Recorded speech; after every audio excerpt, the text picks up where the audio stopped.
G'day, welcome back. Aaron here. A nice wet January day 2024 in Brisbane, and here we have a giant clump of heavy metal in the form of a bolt and pipe threader. So giant machine to do one small job, really.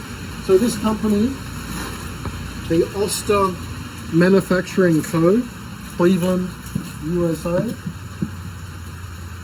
started manufacturing in 1893. And if you know anything about American manufacturing, Cleveland was a huge area for manufacturing, so was Detroit. So this is made anywhere from the late 1800s to early century. Beautiful thing. The base on it is just amazing piece of cast iron, industrial coolness. Something like this doesn't necessarily have a lot of application today because of the size of it, other than being collectible or some type of decor item in a warehouse or shop or cave, man cave type thing. Now this has been fitted with a motor, so all of this wooden brace and this motor on here, none of that was original. It actually had a hand crank on it, but it was updated to be motorized. Everything works perfectly. The entire thing works and runs. You would put your pipe or your clamp bolt in here and clamp it down, and you could see like these teeth or whatever were interchangeable, so you could do everything from little pipes or little bolts, as you can see, screws right down,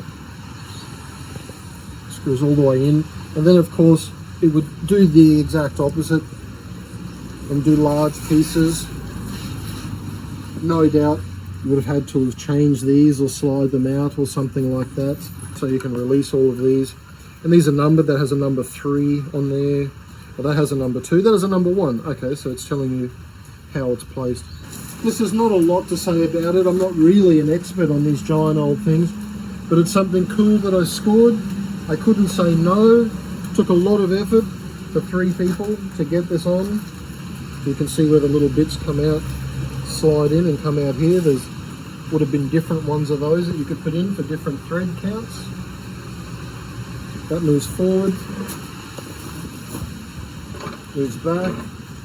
You've got other adjustments here. Just a really, really cool piece. And if nothing else, this base could make a great industrial table base, giant slab of old wood on there.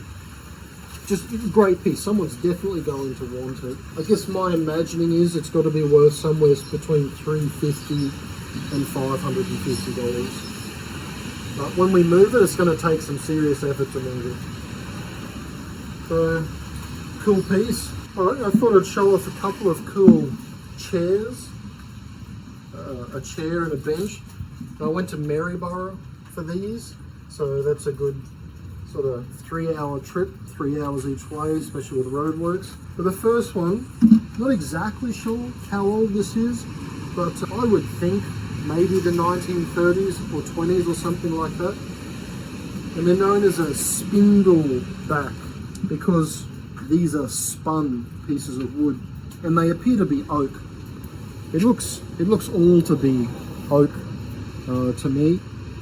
They do, the chairs where it's bent can be called a bentwood chair as well, but this one, because of the spindle bits, is called a spindleback.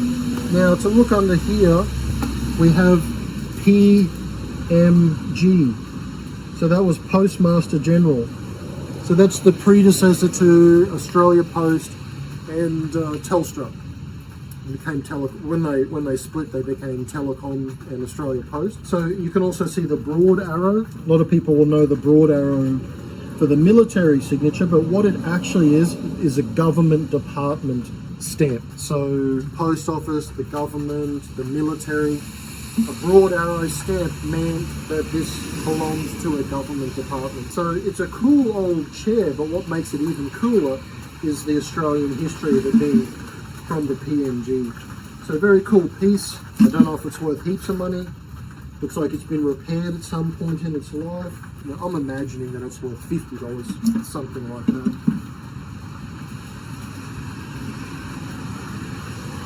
They possibly had something to do with exactly where it came from, which post office. But just a nice old piece. And there'll be someone out there that would definitely love that. And the second piece that came back from Maryborough is this giant cathedral pew, church pew. Now I think it's about 2.7 meters long and very well made. These church things are often very well made because they were used a lot and probably no expense spared in the manufacturing. Something like this would be great for a business, for a theatre room, someone's veranda. It appears to be some type of pine. Not sure, maybe an Oregon pine. It's got a very close grain, so it could have been Oregon pine, which was used in a lot of manufacturing mid-century and earlier. So I don't know exactly which church it came out of, but just a great piece. And antique dealers have told me that it's probably worth about $500 to $550 in its current condition. So if I were to get $500 for it, I would be very happy. It's a great piece, thick wood, good history, nice and heavy, but not too heavy. 2 people can move it. Yeah, beautiful piece. Love it.